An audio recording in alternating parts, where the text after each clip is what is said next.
Hi there Aries, welcome to Straight Talking Tarot with me, Rafah. This new moon reading is for the current energies and for the energies going on. And if you are just here because you happen to recognize the title maybe speaks to you, then it's a reading for you as well. And this is for all Arian placements, whatever you are here for. And if you have north nodes in your chart, then I recommend that you look. If you know your north node, then do go and listen to that sign as well. Okay, Aries, this is my second recording with you. I started very briefly and I noticed that my camera was about to run out of battery as soon as I started doing the reading. So I had to stop it. But I had opened one of your cards already at that point. And the first card that you got was the Magician card. So this is a beautiful card to open up your reading with. So what I'm going to say is, I feel like in some of it, you've been actually wondering how you can actually make changes in your life and what it is that you need to make things move much more efficiently, and maybe making some movement for yourselves as well. Okay, I feel like some of you are actually wanting to show up differently in your partnerships. I'm picking up as well. So there could be some relationship that you maybe used to be friends with, or some kind of a story that you had with another person. Again, that could be returning. Okay, I don't know why I'm picking up from the Magician, but I feel a sense of there's been a new cycle. Okay, there's going to be a cycle of change, and it could be also a cycle of change regarding endings as well. Perhaps you can see things a lot clearer now. Maybe something you were not able to see, or maybe you were in some denial and you had your sort of, I'm just looking at that figure as well. You've had your head down and kind of like hidden. Maybe you don't want to hear the truth about something, and now you do. So there's something being revealed to you, Aries, for some of you out there. And whatever it is, you're going to be in a better position when it comes to your heart and actually owning your power as well. Okay, this is a real sense of empowerment, I feel, with this Magician. Because you do have the ability to actually make the changes and the transformation that you need. All right, so the second card here, we've got this King of Wands has come out so many times.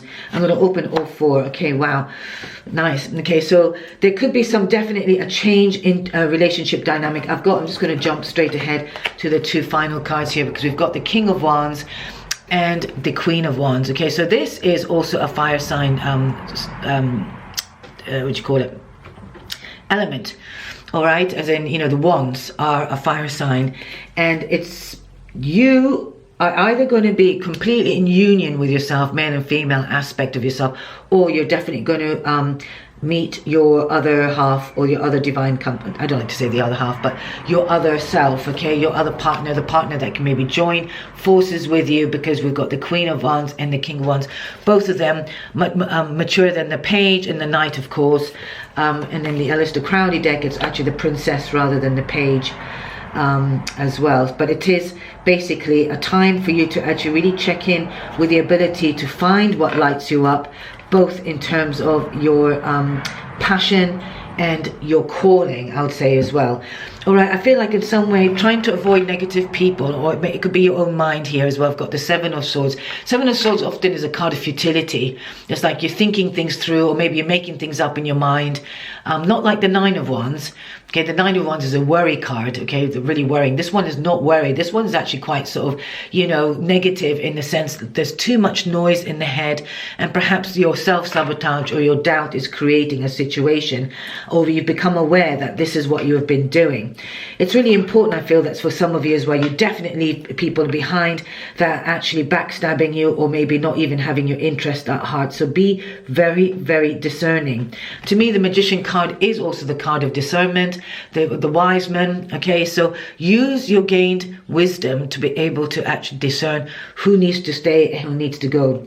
For some of you, this could be a rekindling of a past relationship, maybe where it's been left behind before, maybe where you've held yourself back emotionally, and now you're going to actually come through together, and maybe you're thinking of coming together and maybe reuniting, but you're letting also the fears of the past get in the way, which is also about this card as well. So wherever you're at with this reading, Aries, it's not going to resonate with everybody, but there could be a soul relationship definitely coming in for you to actually engage in. Okay, take courage. All relationships take a risk. Okay, and it's risky to love, because sometimes, of course, the other side of it is, while it's great to love, there's also always the greatness for loss as well, which can happen if that particular cycle ends with this partnership. But this one definitely is going to be very passionate, very dynamic, and also very, very exciting. So let's have a look. All right, I've got 2 cards here. Very interesting. All right, I feel like some of you, I've got here the Wisdom of the Oracle by Colette Baron Reid. Here it is about opening your heart, really, just allowing yourself to be seen, vulnerability and all, okay, taking the mask off, allowing yourself to be open to new love, maybe being fearful, maybe expressing your fear about actually getting involved in a relationship or getting hurt again, or whatever. And I say hurt again because I'm going to pull another card out of this one, because the other card here I've got, it actually is the never-ending story, which is a repeat. Okay, which also kind of is a bit like this, so I'm going to read it 2 ways. There's a sense of a repeat, like, kind of being, taking self-sabotaging actions, which could be very futile. All right, now if you don't actually look inside of your heart and look at your truth about maybe what you're doing to create the same old story, then, you have only yourself to blame, and hard as it may seem, there might need to be some inner alchemy work that needs to happen, okay? Because also the magician is the alchemist. All right, I do offer inner child empowerment. I really feel that this work is absolutely imperative at the moment. It really is going to be for the few months coming ahead, because we've already got to the tail end of what we can actually keep on doing and repeating, and the same cycle of kind of recognizing that actually I've done this 3 times, or I've had 3 marriages, or, I'm noticing, you get to a point you start noticing that the same dramas are following you, or you're attracting the same kind of people, whether narcissistic or demanding people. It could be in your boss, it could be in a relationship, it could be somewhere along your life. Okay, the relationships that you're calling in seem to have a never-ending story, a never-ending truth that you seem to occupy in. So it is now time for maybe to not hold yourself back anymore, and maybe do some inner inquiry, or maybe to actually really check in to gain some wisdom, okay, in what you know. Okay, so maybe take a personal inventory is what I want to say, and take your personal mask off in your own time. Get a journal out and start thinking about, what is it I need to love? Write a list out. What is it that will make me happy in a relationship? If you don't like somebody who drinks a lot, and you go out with this person who has a tendency to drink quite a lot, then it's already is mismatched. So you're always going to be suffering. You're always going to think, oh God, this is happening again. And yet you put yourself in that situation. So you've got to be truthful. All right, if you don't like somebody who goes to the gym and always buffing themselves up because you think there's better things to do in life and it's not your story, you can either accept them and not be judgmental, or you can actually decide that actually it's not what I want. And maybe you do have somebody like that in your life, but then they're always criticizing you, sort of making you feel bad about your body, and you just want to be accepted for who you are, and you're thinking, I can't do this anymore, I can't be put down anymore. So these are some examples. I feel that, Aries, you're really ready to get rid, to cut away the people who actually put you down, and any kind of negativity. All right, so people who literally stab you, with derogatory comments, be it yourself or your own. The other thing I want to say about Seven of Swords, which is coming to me, is about you lying about something being okay when it's really not. Okay, being really good at doing that. And again, your truth to be told is a really good card for you to be really honest. Okay, you might need to get quiet and open your heart up and really look inside the closet of your heart and ask your heart. Imagine your heart speaking to you. It's got a voice, and just do what you call it, the unconscious writing, the kind of writing that's not censored, and just trust that what comes up. Okay, because sometimes we can really get not affected, but influenced by external factors, the prestige, maybe the sex is good, but everything else is really not that great. There's always bickering and stuff like that. Or maybe, you like the idea of somebody actually being far away, but the truth is, do you really want them actually closer every day, or the other way around? Maybe, you have somebody who's always around you, but you actually really want the relationship where you can actually have a bit of space and what have you. And this is about very important time, Aries, that you really trust that. For some reason, it's interesting. I'm reading reading, you're the only sign out of the, you're the 11th sign now that I've done, and you're the only one that I could really say that has some kind of mirroring to, for me in this reading, to do more with the emotional nature, the relationship nature. Okay, although you've got wands and you've got some dynamic energy, and we haven't got any cups, but I can't help but say that that is the case. I want to look at yeah, okay, at the bottom of the deck I was just looking at the Wisdom of the Oracle. What's behind you, I'm just going to read it as an extension to these two cards. There's definitely, you need to feel very much where you're authentic at home, that that you can't allow yourself, where you can't be authentic. If somebody's censoring you all the time, saying, oh, don't say that, or don't do that, and why do you do that, you're not being allowed to be authentic, right? That's, you're always going to be walking on eggshells. I feel like with some of you, there could be an ending, maybe a new manifestation of an ending, because you've got a new life. Maybe for some of you as well, if you speak up, speak your truth, this is a really good time as well to really express yourself from the heart. Okay, letting all the old go, letting the fears go. You've got an opportunity to create a new life. Now, this could be an actual new physical life, as in a new partner, but also a new lease of life within the same relationship, wherever you are. As this is not a personal relationship, I don't see the death card here. There's nothing to say a real definite ending, but there is something that is definitely repeating itself.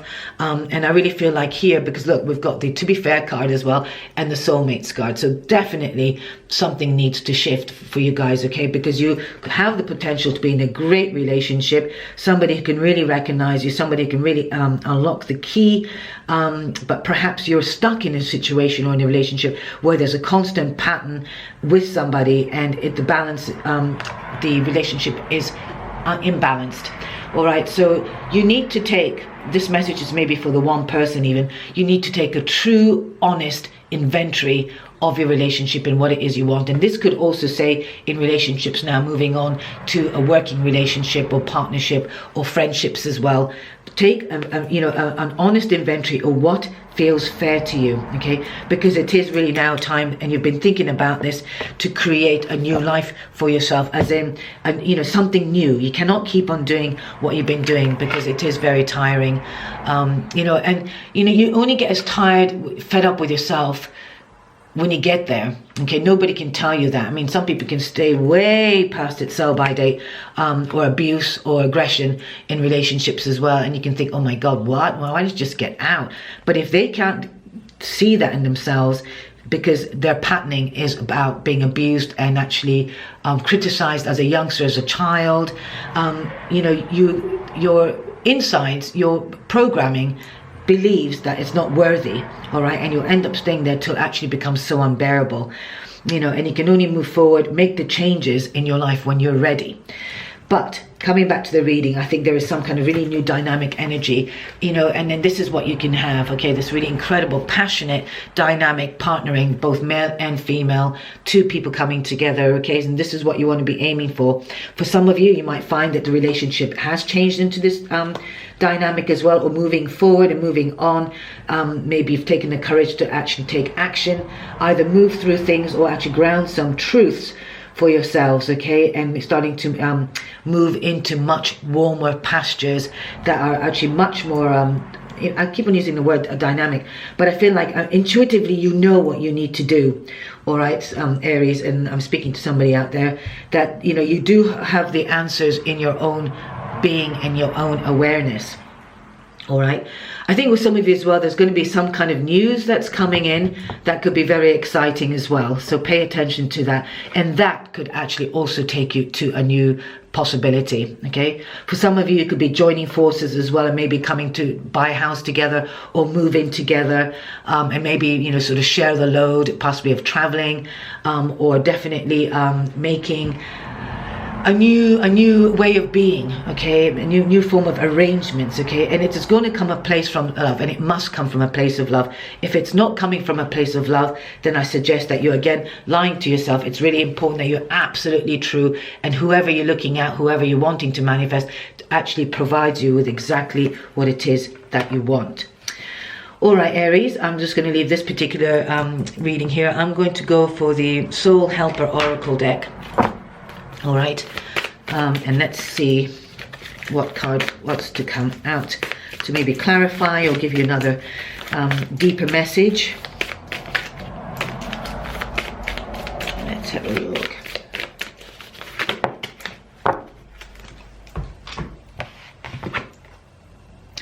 All right, so this is really lovely. It says here, you're experiencing a spiritual blossoming. Take a new direction and be open to new experiences. I feel this is a really nice card, definitely, to be supporting this new life. Okay, there is something definitely calling you. You might not see it just yet, all right? You might not know what it is yet. But also with these two cards here, okay, the wands are very much an action-oriented card, and like I said, there's something coming in towards you. So again, if something does come towards you, maybe you want to step out of what you know, but particularly also with the magician, which is often, like I say, the magician in terms of the spiritual guide, the alchemist, you know, so this could be an external guide as well, a spiritual message that you're receiving that becomes very clear. If you look at what he's looking at in the pond, that light is really shining, okay, and it's making itself apparent. So maybe there's something that you know that needs to happen or is opening up to you, and it's really important that you pay attention, okay, because this is what, you know, you're going forth with, okay? You're experiencing a spiritual blossoming. Again, like I said, for some of you, you could be mending a relationship which is going to take you to greater heights of togetherness, more of a deeper union as well, because relationships do that. They have a natural rebirth and death and rebirth cycle, and that could also open two of you up to new experiences as well. All right, now what came to me as well is if you were thinking of being tempted to actually waver in your relationship, to follow up on a new experience that's actually going to assault or abuse the partnership that you've got, especially if you're actually in an agreement that it is going to be monogamous, okay, whether I don't mind the sexual orientation, then be mindful that you don't lie and pretend to yourself that this is okay, because some of you could be actually tempted to actually, because of the sort of sudden passion that could actually arise from, you know, a meeting of the mind that's quite passionate and some, you know, that you might find yourself to actually be tempted, should I say, because the Seven of Swords as well is very much a temptation card, all right, that's also in the negative. So be mindful of what you're doing, okay? You know, there are negative experiences. Now, you might travel down that road of negativity and you're going to learn something spiritually, a lesson as well, okay? So no matter what road you take, there will always be a valuable lesson, but it is entirely up to you to which direction you take, because there's always going to be a positive outcome or a negative outcome, and only you know what is true for you. But if you are feeling tempted, okay, I would, you know, choose a different direction, and maybe that could be the spiritual opening for yourself as well, which means that you've managed to transcend something that maybe normally in your kind of more youthfulness that you were able to do, whereas now that you're actually married or actually much more in a committed relationship, you're able to be absolutely fair in your choices and do something that's far more you know, kind of deeper, because that's the other thing with a relationship. Sometimes relationships get at massive loggerheads because one or the other person is making that change and the other person is not, and so there could be a real big rub, okay, where you really feel kind of things are futile, it's really annoying, and you're bickering all the time and stuff. But if you actually stay with it and communicate your truth and maybe have that very uncomfortable conversation, you might find that the relationship also buds into a new experience for you. All right, but again, because this is the nature of things, this could also mean that maybe you've come to a point where you know that you don't want to lie to yourself anymore and you want to move into a new direction because you deserve something and you want to have some other blossoming, a place where you can actually be yourself, okay, and really kind of find that you are at home in your own body and your own skin because that other person sees you that way, or you'd be better off without that relationship because you actually want to be who you are, because the only way we can also be at peace is within ourselves, okay? So when somebody in life mirrors that back, we can feel very peaceful. But if you're in a relationship that's always causing a lot of aggravation, then it could be very problematic. I feel like I want to get one more tarot card actually for this reading to see if I can get any other clarity. I'm taking this top one. Yeah, I think this is something about new beginnings here. I've got the Ace and the Page of Wands at the bottom here. Yeah, this is about new beginnings for sure, okay? This is about really going for what it is you want, and maybe you're going to get the opportunity to see what it is that you actually really want. Sometimes we could be in a relationship dynamic and you just know that things are not really kind of satisfying, but you stay in this sort of, never-ending story, all right, where things are always on repeat, and you know in the depth of your heart what it is that you want, and what happens is you get to be met with somebody or a situation where you really get to see what it is that you actually would like to have, and that's the kind of thing you want to have, that's the kind of thing you want to have grow and all that. So there could be a message here for some of you that you might be shown where your efforts could be more valuable in a situation through either a project or another person, or this could be, of course, a creative project as well, okay? Because relationships are creative, money making ventures are creative, and creativity is just simply creative, okay? So but you will be seen away. So if anything has resonated, again, this just depends, on where you are within your life. So just through what I'm saying, see if you can transcribe it into your situation, and hopefully there'll be a message for you. But there's definitely some kind of new awareness and certainly some new beginnings, okay, where you can actually really put the roots down and see it grow. So I'm going to end the reading here for you, Aries. I truly hope that you got something from this reading. Thank you for being here. Thank you for all the new subscribers as well. And do leave any comments if any of this resonated or not, or whatever. And I will catch you actually in my next video for the Sagittarius new moon. Lots of love, and bye for now. Bye.